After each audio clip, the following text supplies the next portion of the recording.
Anda kembali di One on One pemirsa. Mas Seto, kita lanjutkan pertanyaan menggantung saya tadi karena muncul kekhawatiran begitu ya mengenai transfer data pribadi warga Indonesia, data saya, data seluruh warga negara Indonesia ini ke Amerika Serikat. Kalau kita lihat kan muncul usai situs resmi dari Gedung Putih begitu ya merilis mengenai pernyataan bersama tentang kerangka kerja untuk perjanjian AS Indonesia mengenai perdagangan timbal balik. Nah, ini sebenarnya konteksnya seperti apa? Data apa yang kemudian akan ditransfer ke sana? Dan juga apakah kemudian Indonesia sudah memiliki aturan yang cukup kuat mengenai dengan hal ini, Mas? Bagaimana kemudian mengelola data pribadi kita? Iya, terima kasih Mbak Maria pertanyaan ini, karena ini Lagi kami rame, paham Mas. lagi rame banget ya. Tapi begini, kalau kita lihat dalam joint statement, bahasanya itu adalah certainty ya on the ability to transfer the data ya. Jadi Amerika itu meminta kejelasan bagaimana mekanisme terhadap transfer data pribadi ini. Nah, kalau kita lihat dalam kerangka hukum kita, di Undang-Undang Nomor 27 Tahun 2022 mengenai perlindungan data pribadi, sebenarnya itu sudah diperbolehkan. Ya, di pasal 56 kalau tidak salah. Iya, tapi ada syaratnya. Syaratnya adalah satu, negara yang akan menerima itu memiliki peraturan perlindungan data pribadi minimal sama dengan Indonesia. Ya kan. Yang kedua, tadi ada misalnya kalau misalnya itu nggak ada, berarti harus ada jaminan bahwa perlindungan data pribadi dilakukan. Ada yang ketiga, harus ada konsen lah atau segala macam. Nah, sebenarnya itu di undang-undang kita sudah diperbolehkan, tapi harus ngikutin aturannya. Nah, bagaimana prakteknya sekarang? Ya misalnya kalau Mbak Maria sign up gitu ya ke Google atau misalnya Facebook gitu ya, Instagram, itu kan kalau register ya kita masukin nama, tanggal lahir, email, apa segala macam ya. Nah, itu kan perusahaan-perusahaan ini juga servernya nggak semuanya ada di Indonesia kan. Nah, jadi dengan adanya Undang-Undang Perlindungan Data Pribadi ini kan memberikan framework kejelasan hukum yang jelas bahwa kalau ditransfer ini data, minimal perlindungan data pribadi di negara tersebut harus sama dengan Indonesia. Jadi sebenarnya apa yang Amerika minta adalah, iya, aturan detailnya seperti apa nih, gitu kan. Nah, ini ya sekarang sedang digodok oleh Komdigi, peraturan pemerintahnya, terkait nanti, bagaimana kita memeriksa misalnya bahwa negara yang bersangkutan itu memiliki perlindungan data pribadi yang minimal sama dengan Indonesia. Itu kan syarat pertama tuh kan, Mbak Maria.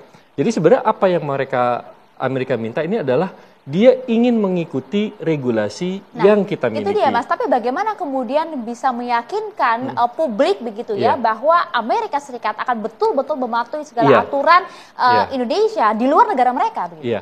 Jadi satu hal yang harus amanat di dalam undang-undang ini kan ada pembentukan badan ya. Sampai sekarang belum ada. Iya, badan yang akan, saya kira ini sedang proses di Komdigi, badan yang akan memeriksa tadi bagaimana ketentuan hukum perlindungan data pribadi, misalnya dalam kasus ini Amerika Serikat gitu ya. Ya kalau dia ternyata perlindungannya lebih rendah dibandingin di Indonesia, ya sorry to say, nggak boleh nih, gitu kan. Nah, badan ini harus terbentuk dan ini saya kira sedang proses.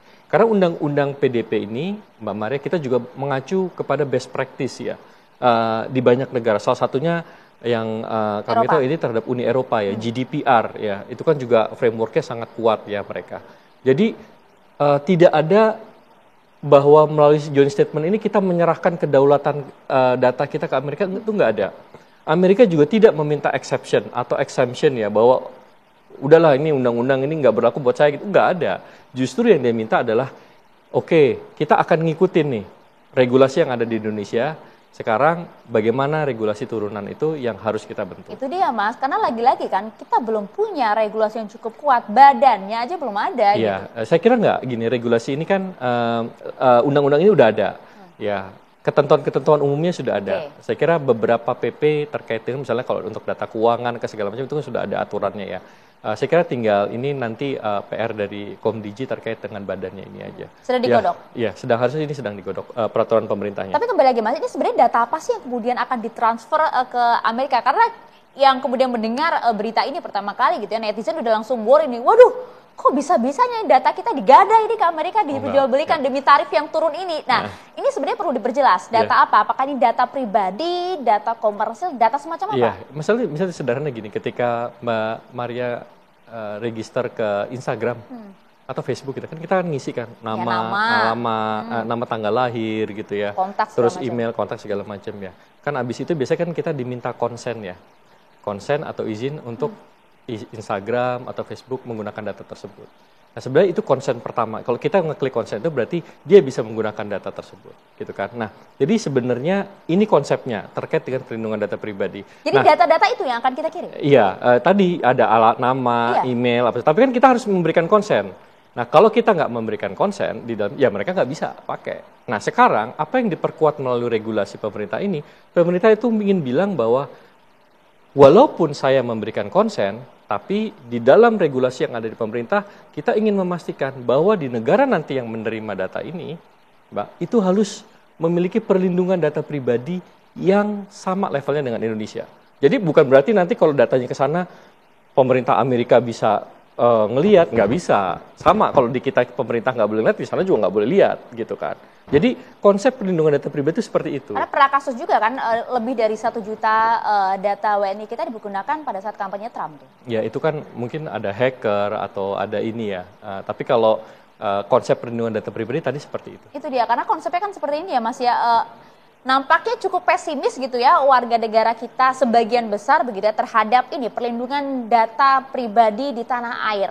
Termasuk juga saat ini aturannya sedang digodok, artinya regulasinya dianggap masih belum cukup kuat begitu ya. Yang kedua juga kita tahu betul data-data pribadi kita nampaknya banyak juga yang bocor gitu ya. Kita udah jadi makanan sehari-hari dia tiap hari dapat iklan-iklan, nomor handphone kita tersebar di mana-mana. Nah, bagaimana kemudian publik ini diyakinkan dengan aturan di tanah air sendiri? Gitu? Iya, saya kira ini satu hal yang penting. Jadi memang ini harus kerjasama.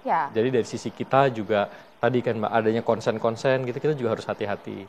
Kalau website-website yang nggak jelas gitu, misalnya kita ngasih nomor telepon, let's say ini Mbak biasanya misalnya kita lagi mau kredit mobil apa segala macam, nomor telepon tiba-tiba nanti di ini kemana-mana gitu ya. Tapi dari satu sisi ada juga memang PR yang harus diselesaikan oleh pemerintah. Misalnya tadi terkait dengan pusat datanya, keamanan pusat data segala macam. Tapi kalau kita lihat apa yang dilakukan gitu ya, di 2022 udah ada undang-undang PDP-nya, PP, terus kita sekarang juga sedang membentuk pusat data nasional gitu ya. Saya kira ini improvementnya udah ada. Tapi tadi sebenarnya kalau terkait dengan data pribadi itu ya selain pemerintah, kita juga harus berkonten. Karena kalau kita juga sembrono, ya pemerintah kan juga terbatas limitasinya ya. Jadi ya ini harus dua pihak. Nah, makanya nanti di dalam memang satu hal yang memang sudah dirintis di awal ya Mbak ya, itu kan kita akan mendorong namanya digital ID ya. Kalau digital ID itu berarti kan encryption ya, jadi pertukaran data antara satu portal dan portal itu dalam bentuk encryption. Kalau kita punya kuncinya sih gampang ya, nggak akan ada yang bisa lihat. Dan itu kuncinya hanya kita yang pegang gitu ya. Jadi saya kira ini nanti yang akan digunakan ke depannya. Oke, artinya pemerintah kita sudah fokus ke sana dan betul-betul akan menjaga data pribadi kita, tidak akan seperti yang tersebar saja digada begitu saja ya. Oke, pertanyaan berikutnya seperti ini Mas Seto. Banyak kemudian ekonom-ekonom senior kita menganggap perjanjian ini sebagai pisau bermata dua, termasuk juga kemungkinan melebarnya defisit neraca perdagangan kita dengan turunnya tarif impor ini. Apakah Anda menganggap hal yang sama? Sesaat lagi dijawab ya. Kami akan jeda terlebih dahulu.